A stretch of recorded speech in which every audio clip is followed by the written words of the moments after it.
Sorry, môžem na sekundu? By dali rady nejakým mladým ľuďom.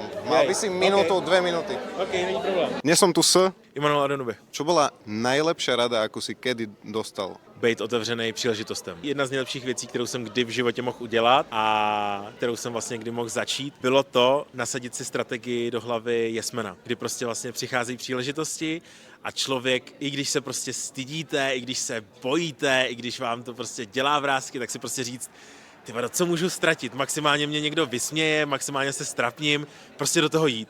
A tohle byly věci, kdy prostě třeba, nevím, přišla za mnou televize s tím, že chtějí, abych prostě moderoval živý vysílání v prime timeu na největším kanále v Čechách. A já prostě nula zkušeností z pokojíku té natáčení TikTok říkám, ty vole, tak jo, proč ne? A vlastně maximálně se strapním. Samozřejmě byly momenty, kdy něco nevyšlo, ale zase byly prostě 2 roky nádherný práce, která mě zase prostě posunula.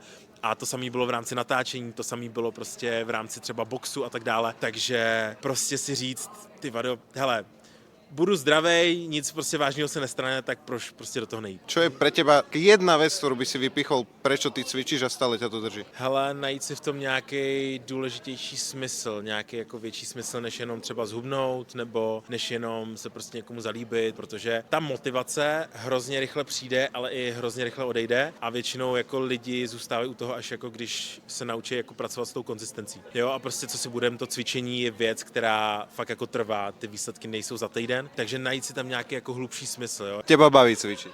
Jo, miluju. Ak chce byť človek v hocičom úspešný, musí ho to baviť? Já si myslím, že jo, že to prostě musí být, jakože nějaký počáteční úspěch tam prostě může být, i když to člověk nedělá úplně z lásky, ale z dlouhodobého hlediska si myslím, že to absolutně není udržitelný. Koľko máš rokov? 27. Ja mám 21. Ak by sme zajtra aj ja, aj ty zomreli, čo by tá bola tá jedna vec, ktorú by si chcel, aby si o tebe ľudia pamätali? Ty vado, tohle je hodně těžká otázka a buďte vděční za to, co máte, protože to je cesta ke šťastnému životu. Super rady, díky moc, Ivan. Tak moc děkuju.